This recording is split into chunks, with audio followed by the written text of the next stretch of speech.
Yeah, fitness, in terms of pressing, I think that's what sets the tone for their performances, I guess. and you were They're just, mentioning about Ranieri just now, Derek. Just yeah, very quickly. You mentioned about Ranieri and saying, this is a manager who's won the Premier League, and I thought it was a nice touch of Klopp to, before the game started. I don't know whether you saw this, but he tipped his hat to Ranieri, yeah, saying that yeah, yeah. more or less, He bowed slightly and he tipped his yeah, hat. like sort of like a Don Corleone moment. So I thought that was a nice touch.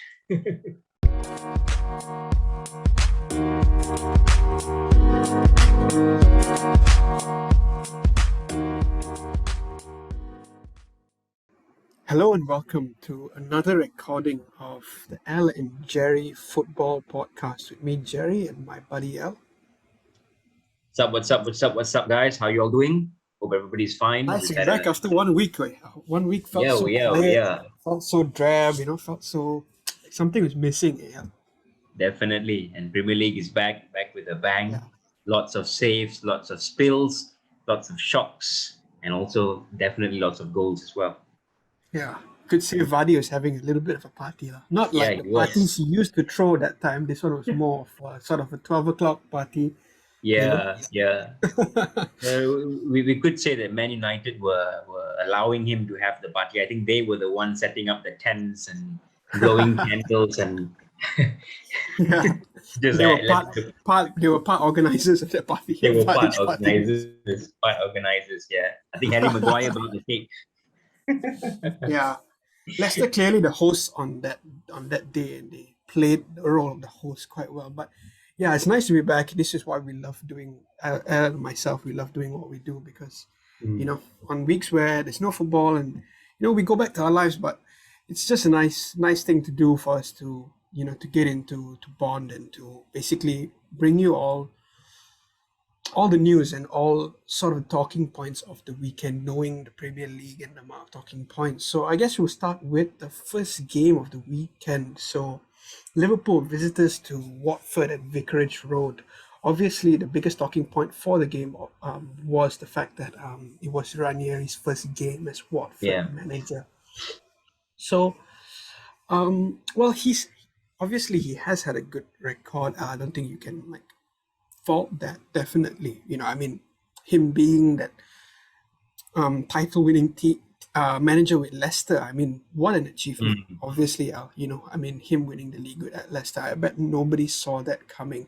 But let's be real here. I think him going to Watford is a much more bigger challenge. It's a different challenge. I guess we have to say.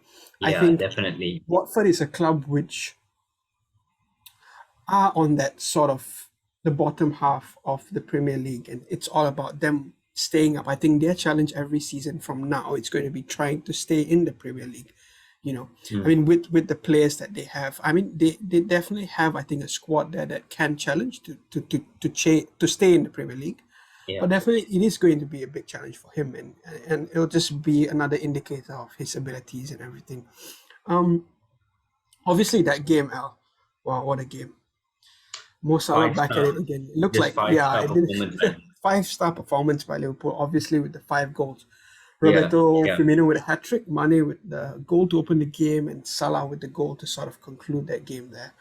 But yeah, what a great performance. I think it just the biggest challenge here for Liverpool was to see how quickly they can get going. Obviously, with so Watford played with a little bit of a rigid setup there with a 4-4-1. So obviously they were trying to go a little bit more compact, and Ismail Assar playing in that front striker role. So what I could see from Watford at the beginning of the game, they were trying to be more compact. I think one of the things that Ranieri is going to try to do is make them more compact defensively.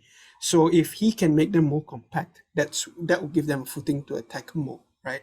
Because if not, they're just going to be conceding goals. But it didn't take long for them to be broken down. Obviously, Salah with a outside foot pass to Mane. Fantastic assist. Yeah, and it was just that moments of brilliance, really, that I think really broke open the game and got Liverpool going. Definitely, once they got their foothold in the game, it looked like Watford were just chasing the ball for half the game, and that's what they were doing. But definitely a weak point there was that left-hand side of of Danny Danny Rose. Rose, Yeah, yeah, and yeah, I think they really struck. I think Danny Rose really struggled with Salah. I think it was really a wrong week for him to be facing Salah. I think yeah, you know yeah, after that City game and international break, you could mm, see he came back with that same sort of vigor, correct. same sort of fire. But that was the only really true weakness I saw from Watford. Obviously, it couldn't get going even in attack. Maybe Mm, they could have played a more dynamic formation, but I think what he was trying to do was to hold on to that result. And it also shows you as well, I think Ranieri would know by now that trying to hold on to the result in the Premier League is not going to be an easy not job. going to be easy, definitely. Yeah. Yeah. I mean, he came with the objective of, wanting to, I think, reduce the amount of goals and try to get a result, but it ended up working out completely opposite, to that in Mm, terms of just mm, leaking goals and not being able to hold on to the result. Obviously, it's the first game and we don't want to judge on that, but definitely we won't take away that performance from Liverpool, even without Fabinho and Alisson, but yeah, still, yeah. still making up for Very that. And dominant, very dominant. yeah, very dominant. I think Salah's really having the form of his life, and he'd been looking to continue this. I think with Ranieri saying that he's the best player in the world right now, even Klopp saying, he can't not say that he's the best player in the world right now.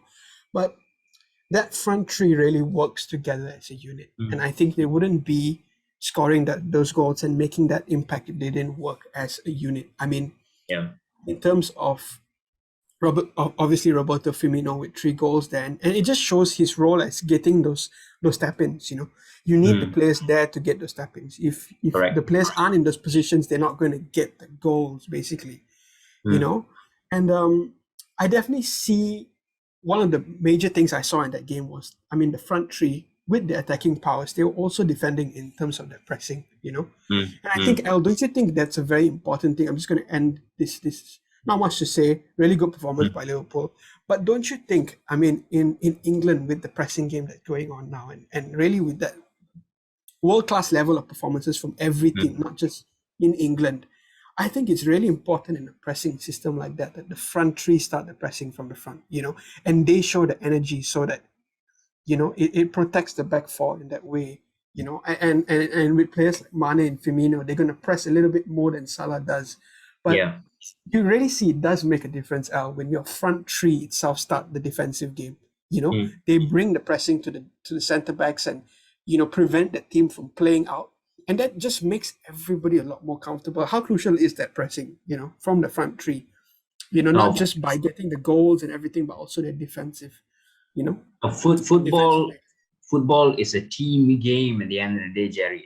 And one thing we can talk about Liverpool, we can speak about their 5-star performances, we can speak about Bobby Firmino, we can talk about all of these things. But at the end of the day, I think as a team, they shone brightly for a couple of weeks now.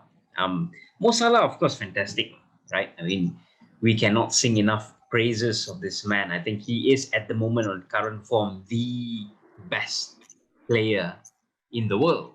I mean, I think there's no denying any of that. But of course, what Liverpool shows, right? The pressing from the front, right? The midfielders supporting those forwards, the midfielders doing the unsung heroes job. I mean, you see, we spoke about the Yeah, people that scored, right? I think no denying anything. Firmino, hat-trick, being there, right place, right time. Salah, fantastic assist outside of the foot cross, pass, all of these things. But the the the job that allows them to be in those positions, the unsung heroes, which I would like to call them today, Milner, Keita, and Henderson, yeah, easily not the most sexiest midfield, don't you think? I mean, if we could compare definitely. so many other midfields all across Europe, which are, filled with talent and may not It's a bit of precisely a, I mean, with Milton, it's a bit of like an old folks home midfield, trying to yeah, pull out like the. exactly.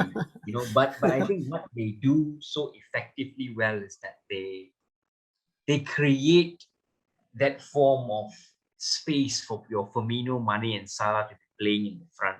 They create that transition. They carry the ball forward. Of course, Fabinho was not needed to his core because obviously Liverpool were on the front foot from the first minute, and you could see how dominant they were even from the first minute. I don't let's not take anything away from them. I think that you can only play whoever's in front of you. But Watford were also really very poor, Jerry. I mean, if you look Yeah, at that first half, I think they could not bring the ball easily. I think Kelleher was even, well, he was merely a spectator in this game. You know, Yeah. I thought Yeah. towards, when Liverpool were freshening up, bringing their substitutions somewhere along the 60-minute mark, 70 minute, I thought Musa Sissoko started playing a little bit more assertively into the game. Yeah. But before that, I think Watford were really second best, throughout large parts of the game. And I think that's definitely got to be a concern for Ranieri. In his post-match conference, Yeah. I remember him saying something along the lines of, we made too many errors, and essentially the game was over by 40 minutes. The minute Firmino got the first goal, that's it, game over. And Yeah. that's That's something the second. Ranieri's got to look at that and be thinking, and you've got to get Watford playing in a more organized system. I think the 5-4-1 doesn't fit them best, right? And of course, Danny Rose, I thought he got beaten way too easily for the first goal. That's Yeah. you don't you're not gonna, definitely you need to get your left back, an experienced left back, an experienced English left back to be performing much better than that, definitely. And so Yeah. all these are some of the concerns, obviously, but let's not forget Watford have got some players, Hugo Hernandez, Ismail Assar, even Sissoko. So it's not doom and gloom, but Definitely.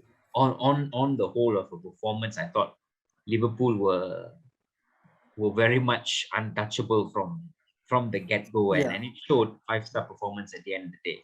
So Yeah. definitely well done to I Liverpool. think this shows the level I think they're playing at this season. I think in terms of how Klopp has got them playing. I think yeah, in yeah, terms of yeah. fitness, in terms of pressing, I think that's what sets the tone for their performances, I guess. And you were Not just mentioning about Ranieri just now, Jerry. Just very quickly, yeah, very quickly. You mentioned about Ranieri and saying, this is a manager who's won the Premier League, and I thought it was a nice touch of Klopp to, before the game started. I don't know whether you saw this, but he tipped his hat to Ranieri, yeah, saying, yeah, yeah. "Come on, He bowed slightly and he tipped his yeah, hat. like sort of like a Don Corleone moment." So I thought that was a nice touch. Yeah. Yeah, that was a really nice touch. I think there's a mutual respect there. And I think all managers know that Ranieri is, you see, some of these managers out around the world, right? Yeah, They might not have the best tactics, or they might not yeah, have like, I mean, Guardiola style correct, competence in terms of like tactics, but correct. there's something in that character of a manager. You can tell that they are characters, and they get the Yeah, best yeah, out of the players that they're given, whether through tactics. But another way managers can get the best out of the players is through motivation, yeah, through yeah, that definitely. personality and character, and knowing how to get under the player's skin, the right times to get under the player's skin to get that to form. And I think Ranieri is someone who would implement some sort of structure over there. It's just whether they can um, recreate what he's implementing there on the pitch in that 90 minutes, and that's the most important thing.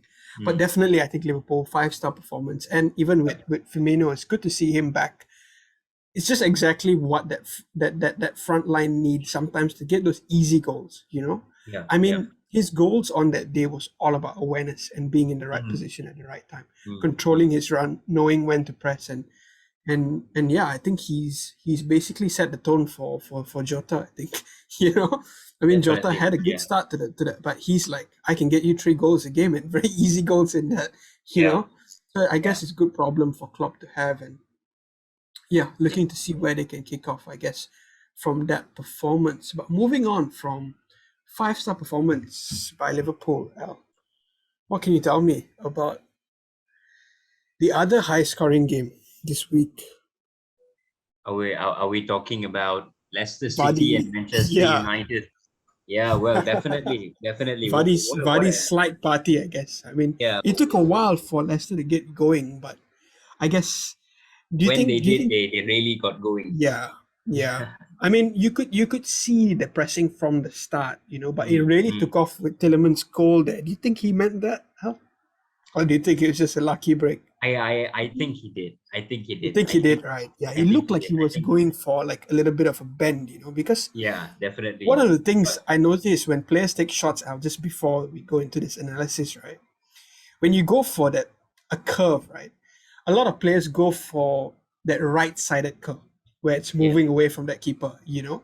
Yeah. But what he did was, I mean, it's incredible technique to be able to kick that ball from that right-hand side position, but for it to fall and curl left. So basically Yeah. curl left and just drops, right? Yeah. Which was Yeah. great technique, I thought. But yeah, what could you tell us from what you saw? Okay, I'm going to look at this game on the basis of the two teams coming into this game. Now, if you look at Right. it on the basis of Leicester, Leicester have been poor this season, right? Yeah. Leicester Very did not vulnerable look at the back, very especially this vulnerable. season. Yeah. Leicester have not been looking. They've been looking a shadow of themselves coming into this game. Yeah. Man United, on the other I mean, hand, Al, if you just look at United's second goal there, I mean, it just shows you how vulnerable they are defensively. Exactly. Literally one ball over the top and Rashford's Top, and in that's behind it. already. Correct. That's it. So of course, Man United coming into this game also under pressure of a bad run of games and so on. So this was a game where I thought both teams needed to show their intent in the league, what's going to be coming in the future. But the difference, of course, is Leicester have been poor, but Leicester's got a game plan. Leicester's got an organization. Leicester's got a manager whom we've all know very much about. Brendan Rodgers is very much an organizational person. You know, you look at his team. I thought Tielemans. If we're talking about Tielemans of the old, this game could be 5-2, 6-2, 7-2. Because Tielemans, the whole midfield. It's not that I'm upping Leicester whatsoever, but I thought Leicester coming to this game not really very much into that dominating self that we know them about. But when we look at the managerial decisions being made, right? We look at the team sheets and we look at the both teams. Harry Maguire's playing in this game, having not trained, having not kicked the ball, having come back from injury and been put into this game, an away game, mind you, a game where definitely the forwards. You look at Leicester's forwards against his former club as well. Exactly, Against Nacho. So I'm going to look at this on two levels. So obviously, Man United, that loss, pressure on them. We still can't see what's going on. They look very poor, but this is the sort of things where if it goes well for you, we're going to be up here saying, well done, Ole. You trusted, you was a master stroke, put in Harry Maguire and he did well for you. But of course, today it's not the case, and United shipped 4 goals in Leicester's favor. And of course, some of them were to do with Harry Maguire, his match sharpness, and especially the last goal, Patson Daka's goal, that was a joke. I thought that, on one end, we could be saying that, you must be doing much better. You're a captain of the team, you're an international player. But again, the way I look at it is that match sharpness is a very real thing. I know football brain, football IQ is definitely another, but you can't get that going without match sharpness. I think match sharpness is a very real thing. And of course, we had none of that, which again comes to ask you, the buck has to stop with someone, and the buck has to stop with the manager. And this time, the manager has got to hold his hands up to say, look, the team shit wasn't right. Harry Maguire shouldn't have started, because if you look at it, United got the first goal, right? Mason Greenwood got a fantastic goal, but Tielemans got the other, which came from an error. And from there onwards, of course, Leicester pushed on forward, right? United's midfield could not at times contain the Leicester midfielders, Stania, Tielemans, Pereira, Sumare. All round problems for Man United, I would think. I think if you look at it, it's so many problems all across the park. I thought that, if there's one positive that you want to look at, maybe I thought David De Gea is perhaps one of those players for Man United which are the positive light. We're not sitting down here talking about goalkeeping howlers at least, but you look at he saved United. Just this one stat itself shows what you're talking about. I mean, in terms of shots on target, Leicester had 22 shots and 11 on target compared to United's 6 on target. So you can obviously see which team was the more.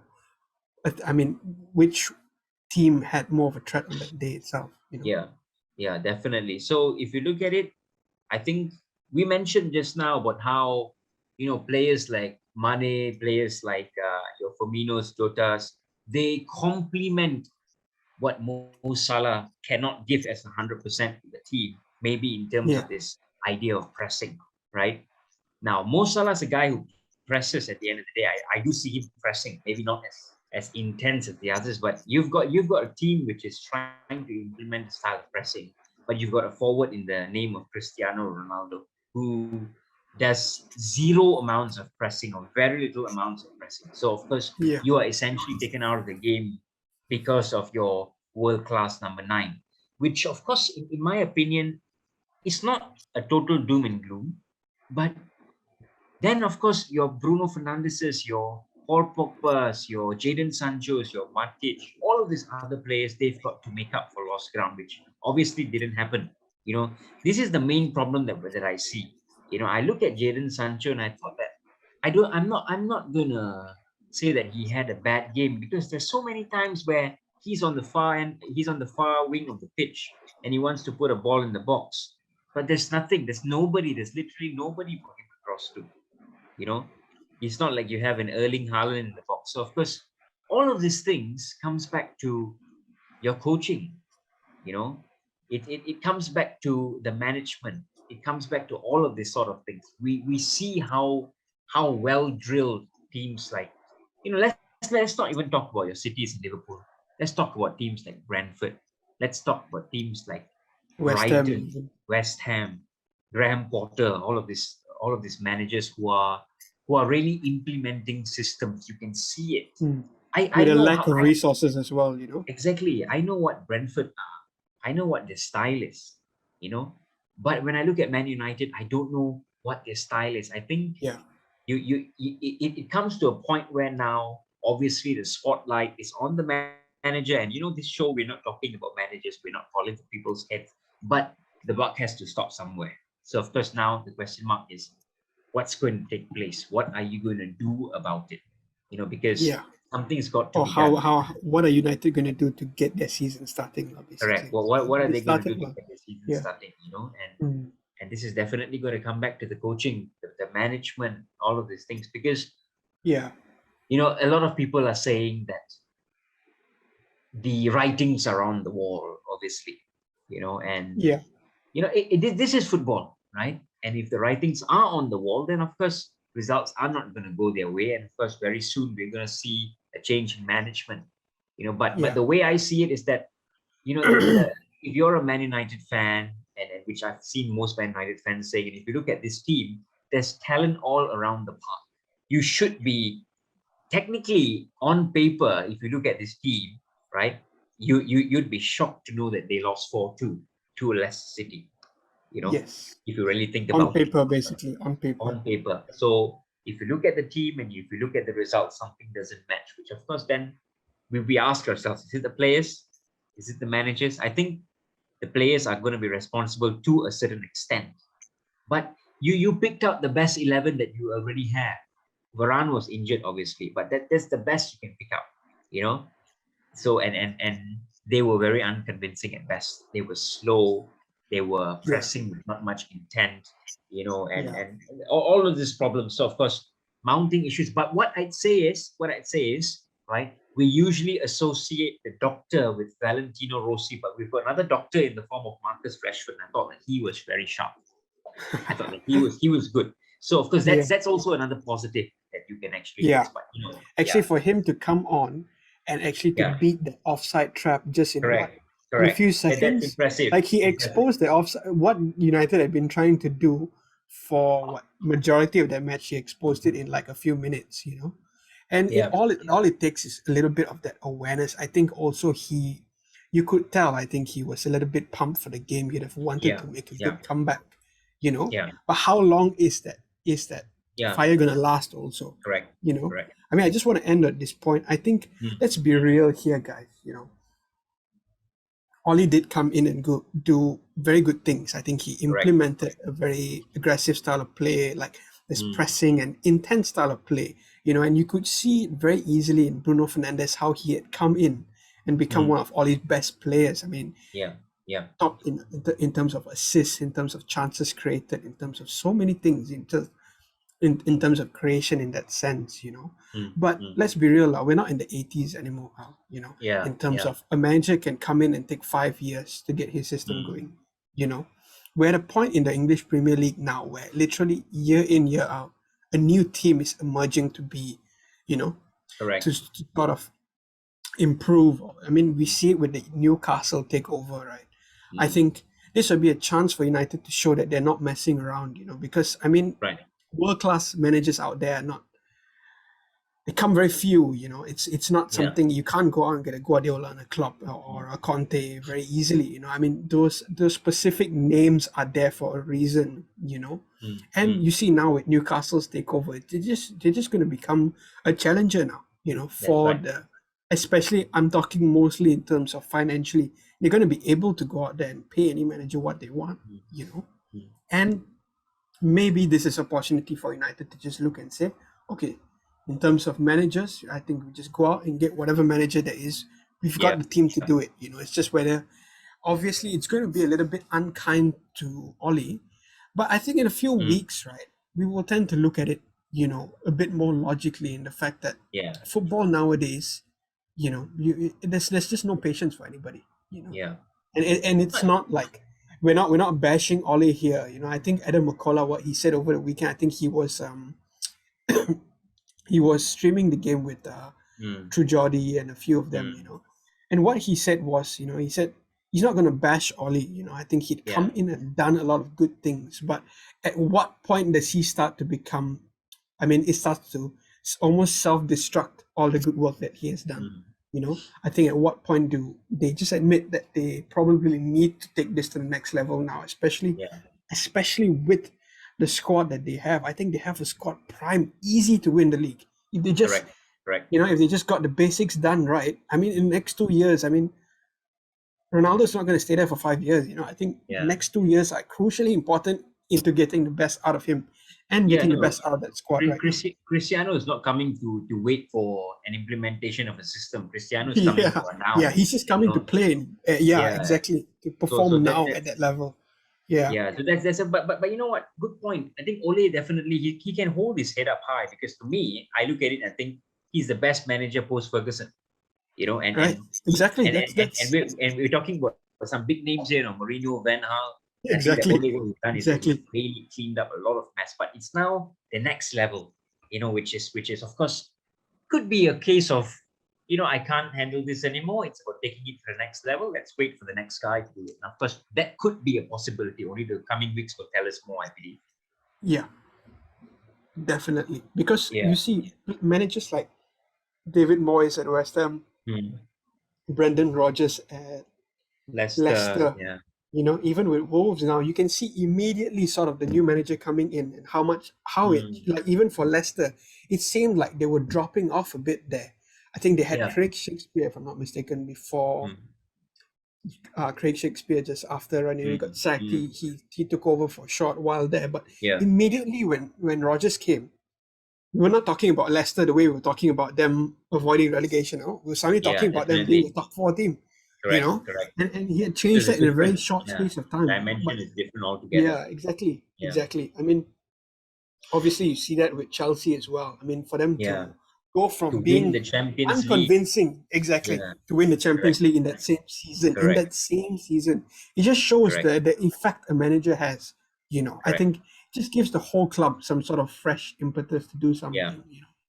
Yeah. And yeah, I mean, I think Al and myself, we're not going to bash Ori for what he's done. We're just going to be Yeah. honest and say that we're not at an era where you can give a manager 10 years to sort of build something.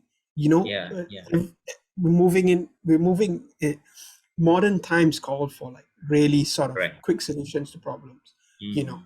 and yeah, I think we should give Oli the credit and just say maybe now it takes Manchester United to the level it wants to be. I mean, Manchester United is a club that competes every year at even a commercial level, and they are That's beating right. so many clubs at a commercial level. But that's not what the fans care about. They don't care about how many shirts you sell. or how well their club shop is doing, or how well their commercial brand is doing. I think the fans are Yeah. going to Old Trafford week in, week Trophies. out. It's all about trophies. Exactly, and want to see a Yeah. performance. That's all they want to see from Manchester United. At least to be challenging, to be okay. You look at a Manchester United versus a big team. You want to be like, okay, that was one of the best games I've seen all season. Yeah. Yeah. In terms of performance, because one of the things that Gary Neville pointed out in one of his latest in his latest fan debate, what he says was he's a bit afraid for United because they're yet to face a sort of a Chelsea Yeah. or a That's another City good point. and obviously with Leicester, I guess they were a bit even, I guess, going into the game considering their form and everything. But against Liverpool, we never know. Oli might pull out a surprise there, but they're yet to be tested against the big teams this season, and already so many questions are being asked. Correct. So yeah, that's something to be interesting. Maybe Oli will have a chance here to redeem himself and to pull out a result against Liverpool. I think that would really be good. But the club should be looking at that in that sense, and we don't know. We're just here. We're not being trigger happy, or we're not calling for anybody's head. I don't think we're like that. Yeah, we're definitely not, and again, it's we're looking at it to say that he's done massive achievements, but it's probably other massive achievements which is waiting for somebody else, and that's never a bad thing either. We look at so many teams before. We look at Chelsea in the earlier days with Mourinho. A lot of the groundwork was done by Ranieri before. We look at Liverpool and Klopp. Some of them perhaps is mounted towards Rodgers a little bit, maybe here and there. The belief. I mean, a lot, like you see with what Rodgers did with Henderson. It played such a big role in Klopp's title-winning team. Correct. Yeah. So it's not always. it's exactly. laying of a foundation. So that's never, it's a positive if you look at it on a whole. But only time will tell us, Jerry. I think definitely. only time will tell us. One thing beautiful about the Premier League, right? We just have to wait, and there's definitely a story each week. Literally both of us doing this, we just have to sit back and just watch the drama unfold, and we're happy to sort of, put it into words for you, and give you a commentary on that drama. Yeah. So moving on out to one of the games on that first day, Chelsea versus Brentford. What a game that was! What a game that was for a neutral. Obviously not a high-scoring game, very eventful game. I think just the description of that game itself here, by the team, what it said here was Chelsea hold off an onslaught from Brentford to secure a 1-0 win. However, the Bees will feel that they should have shared the spoils, with Brian and Buemo hitting the post twice, while Godos, Jensen and Norgard all denied by outstanding saves from Edouard Mendy. Mendy, what a performance. What a performance from Mendy, and what a defensive performance as well from that back three of Christensen, Sarr and Trevor Chalobah.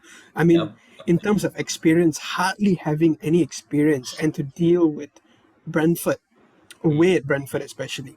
It's not an easy place to go there and get a clean sheet, but wow, what a clean sheet, well-earned clean sheet. I think it's just bad timing, especially after Scholes, what he said. He said Chelsea being the worst defensive team out of the top four. Obviously, it's very early days. Probably that comment just came at a very wrong time. I mean, Chelsea with a defensive masterclass, really. And not having Rudiger and Silva as well, I think it was really great in that sense. Yeah. But what can you tell us from the game? No, I looked at this game, and of course Chelsea, fantastic 1-0 win. I mean, we spoke about a 5-0 win just now, and of course fantastic for the neutrals, goals all right, left and center. But this game was you look at it and you look at Chelsea, and I think that this is a very professional performance. Brentford are a very attacking team. Brentford are going to come at you. Brentford are they're not going to sit back. They're not going to play low block. They're not going to sit back. They're not going to sit back, and I think that even Brentford played well. I thought Brentford maybe could have finished a little bit better, right? Ivan Toney, Buemo, and all these players. But They even weren't as Brentford, clinical as they usually yeah, they weren't are. I guess as clinical. that's the only thing we can say bad Correct, about them. correct. They weren't as clinical as perhaps maybe in the Liverpool game and the game before when they got the last minute goal and Yeah, things like against that. But Arsenal as Chelsea, well. yes, against Arsenal. But Chelsea, I think, very professional performance. Mendy, definitely a man of a match. I don't know whether he was man of the match. I presume he was man of the match. He's got to be man of the match, definitely.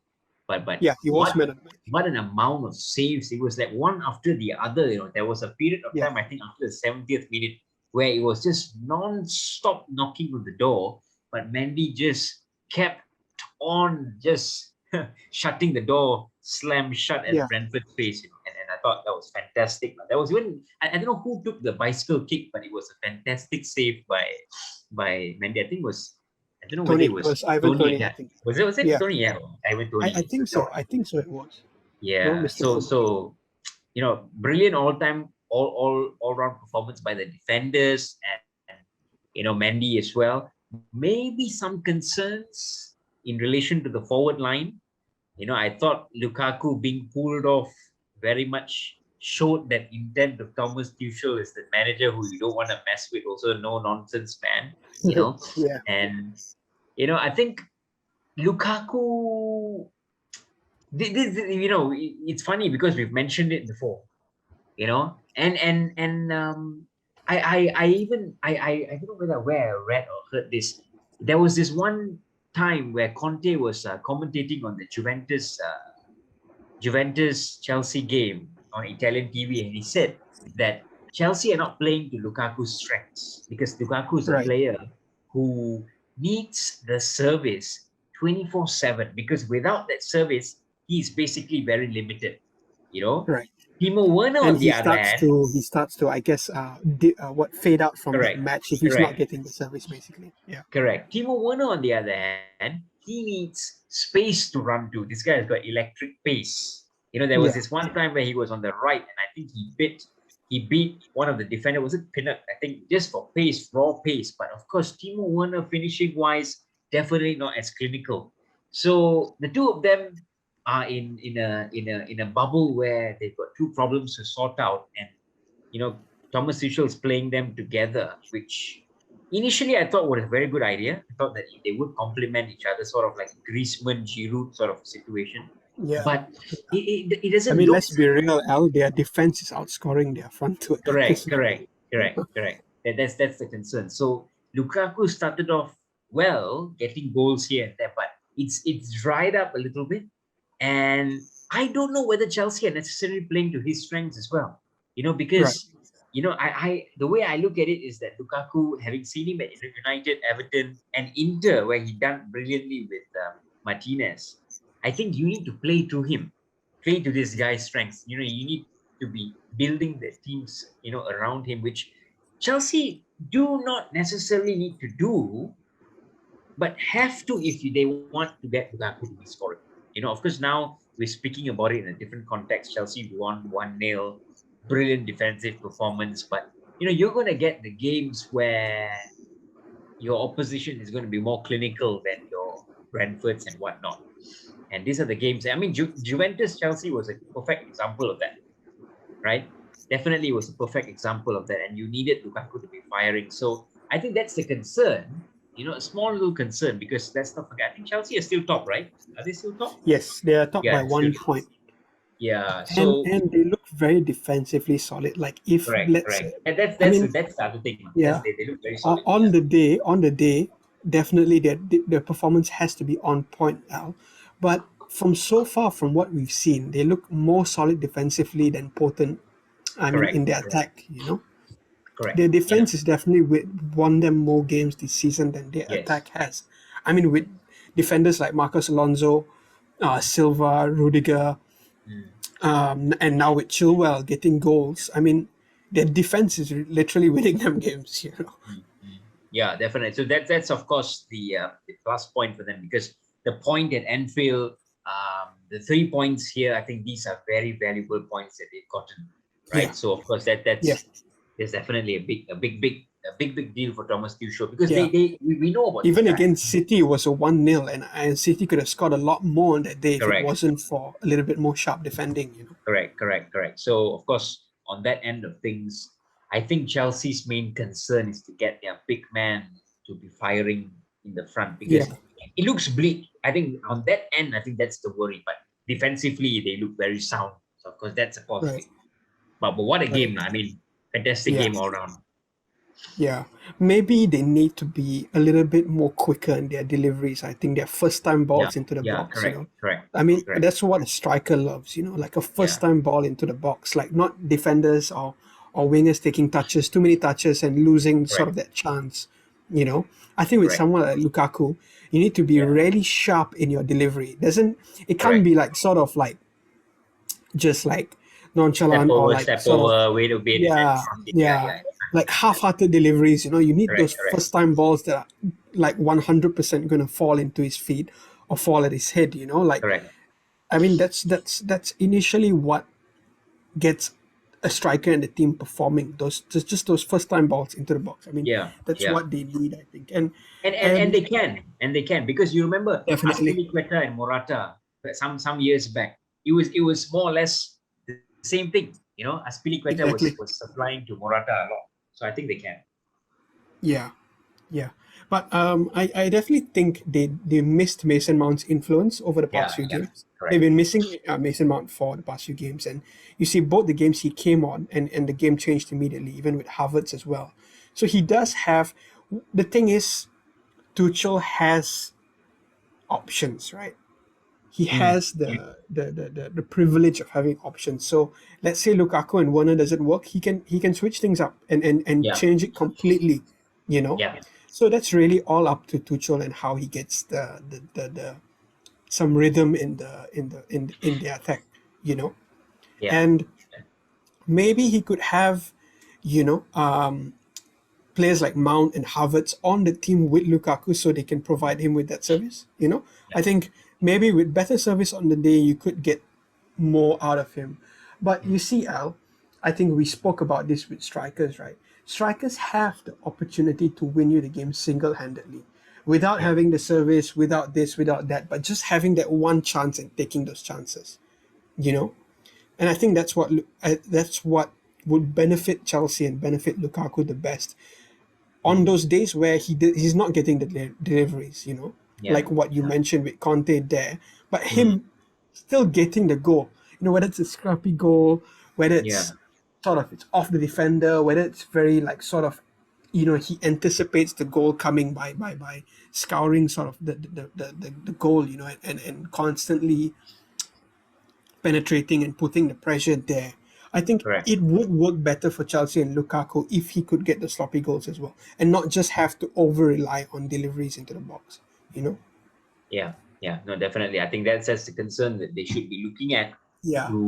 Like I remember Al when Ole was at the wheel in his early days, right? He had Lukaku in the team, right? Yes. And there was this one game at Arsenal where what they said was, I saw this on Tifo basically, Ole had taken a leaf out of Martinez's book, which was to play Lukaku on that day on the right wing, right? Because I think they were exploiting one of their fullbacks on that day, and he ended up getting 2 assists for Jesse Lingard. Sanchez and Lingard, right? Yeah. And it was, I think it was away day. Chelsea United were wearing the black, you know. And Lukaku had a good game because he assisted both goals, you know. And he was deployed on the right wing to sort of take advantage of the space left behind by that Arsenal fullback, right? So it just takes this sort of smart tactical tweaks maybe to play him in different positions and give him different roles, you know.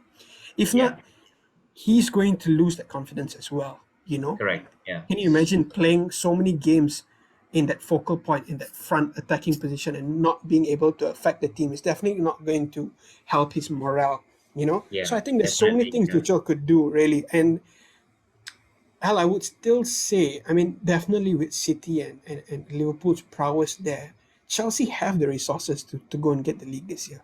You know? Oh, no, they do. And the squad depth is crazy there. Yeah. You know, they do. They definitely do.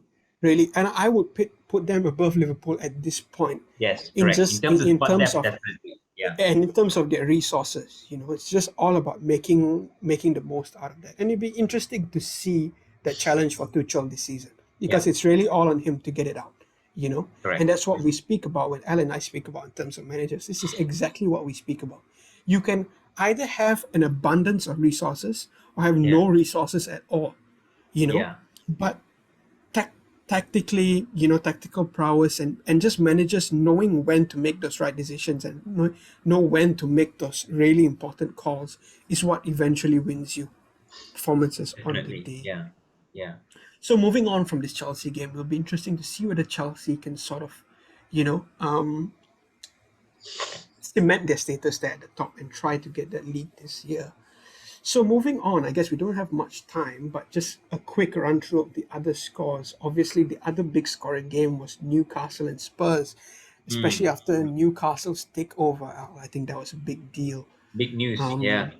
Yeah, and the Saudis being as rich as all the other top 10 owners combined. I mean, that's they definitely got money to burn. But in that game, they started really well. You can see attacking wise with the likes of Callum Wilson, yeah. Alan Saint-Maximin, and with their overlapping fullbacks. I think they have good attacking threat, but they fell apart eventually. In that first half itself, I mean, with a lackluster Kane from his last form, they allowed him to run in behind a few times, and eventually Kane was the man of the match, I would say, with the goal and with With the goal that won the game. Yeah, and even Tanga and Ndombele getting in behind. I think they're a lot more vulnerable. They're very potent attacking wise, but defensively they are very vulnerable.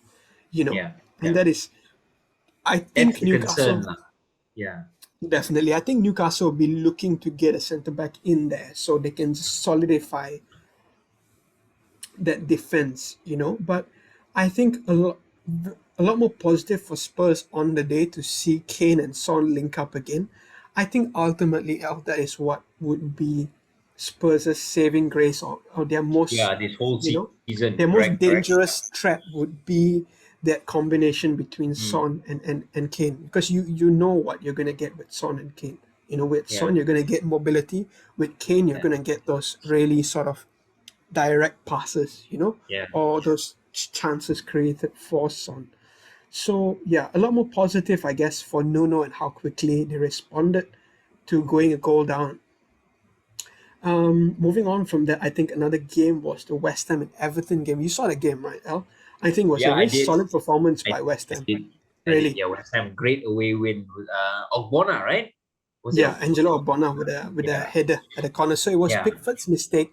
I think Pickford had not too bad a game, but eventually it was his mistake that in conceding the corner, not challenging Antonio strong enough, and then from that subsequent corner they conceded that goal. We've been saying it quite a lot, Jerry. I mean, sorry to cut you off. Pickford's mistake. This has been a recurring issue, don't you think? Has it been something Keepers making mistake? Jordan Pickford. Oh, right.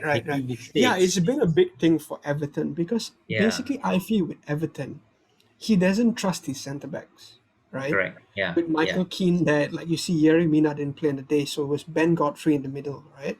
Yeah. So correct. Pickford, I could see majority of the time, Al, if you think of Pickford, you think of him shouting his defense with Everton. Correct. Correct. But you see with England, he's very confident with correct. Stones and with Maguire. Correct. Yeah.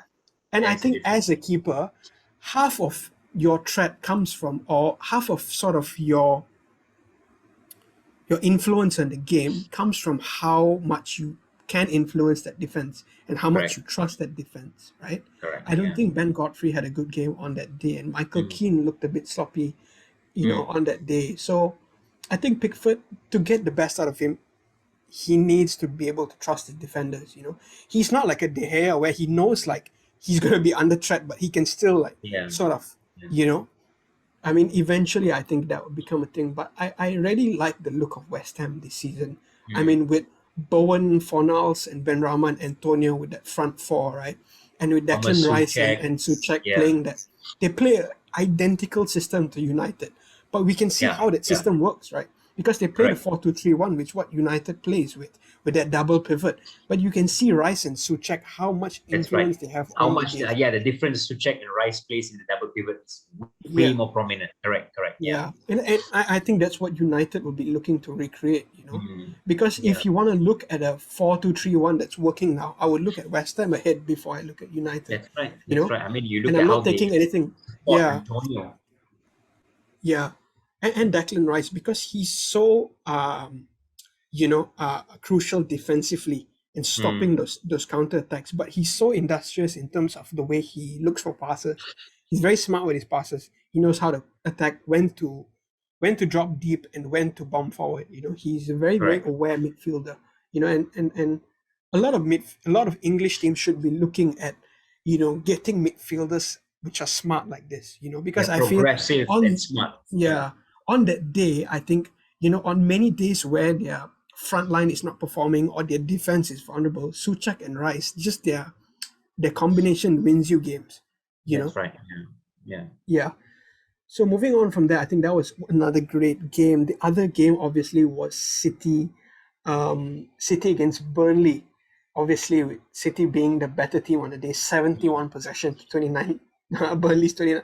Obviously, not as potent as you think they would be, right? Yeah. But Bernardo Silva and De Bruyne are there with the goal. It just looks like he tried Sterling down the middle, playing that center role next to Mahrez and Foden in that front three, and it didn't seem to work. Obviously, the goals came from midfield, and Yeah. maybe do you think Raheem Sterling will be looking for a move away from City? Do you think it's better for him to move on It and maybe? could happen. It could happen. Yeah, I really think it could happen, man. I really think it could happen, dude. If Because City get a striker, in the summer, it definitely that's not off the cards, because they've got Grealish, they've got Phil Foden. That's for the future in a lot of ways. I think if you look at the middle, if they get somebody who's going to be leading the line, which most likely might be Harry Kane, not sure about that, how that's going to turn out. But yeah, definitely Sterling could be, going into a, you never know whether it could be a Real Madrid or whether it could be somebody I think else he in would La suit Liga. Madrid a lot, actually. Yeah, he would. He would. I think Benzema is sort of missing a winger that he can play with. Correct. Right?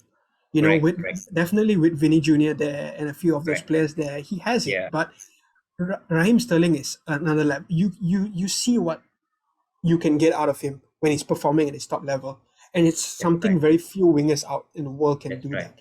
I mean, he was challenging at one point in England. It was him, Salah, and Mane, who were the best wingers in the league. Right. Yeah. And that's another thing. I think Raheem Sterling is not a player to be second fiddle. I think he's someone who's going to want to start the games, He's going to want to start games, exactly.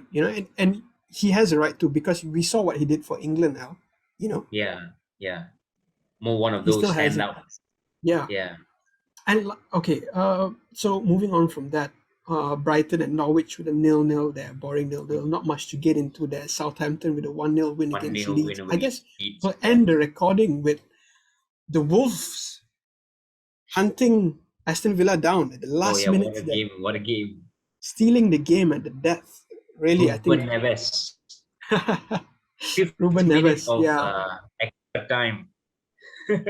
What a game. I think Dean Smith there trying to match Wolves in playing with 5 at the back, 3 at the back, rotating there, and it didn't really work. I think Wolves were a better team in that last 30 minutes, and I think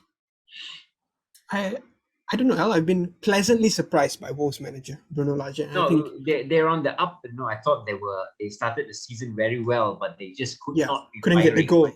But now they've finally got going, and good for them, because Wolves are a very progressive team as well. I think that they look good. Connor Cody, Roman Saiz, Oden, Dendonka, all very progressive players. Even Hee-chan Huang as well, who's come in and had a good start. Oh he's been having a few good games as well. And new to the Premier League and doing well as well. So Wolves are on the up, definitely. That's good for them, because I thought they should have won the games, or at least gotten a draw out of the games, the earlier games they played, especially the United game, the Spurs game. Remember, right? they could have gotten something out of it. Definitely. Good Even for them. against United, I felt that De Gea really kept United in the game. He kept it. Correct.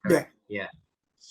And they have players like Jimenez, Podence on that day. They had Jimenez, Podence, Fabio Silva all on the bench, So they do have the attacking talent there. And I would tell you to definitely watch Wolves, as a neutral, as a fan, to watch Wolves this season and just to see what that manager is doing over there. And just very effective, what he gets out of that players. Football, isn't it?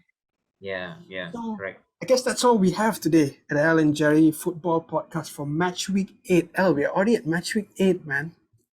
Time flies, brother. Time flies. Time really flies, dude. So, yeah. Looking forward to this weekend, obviously, with the big clash. Two best teams in England playing against each other. We're definitely going to be talking about it somewhere along the week. And let's hope for another high-scoring game, an effective game, one that's good for the footballing world, definitely. Till then, it's been an honor for me, Jerry, to bring you. Thank you for listening, and see you guys next week. See you all. Take care. See you all soon. Ciao. Ciao.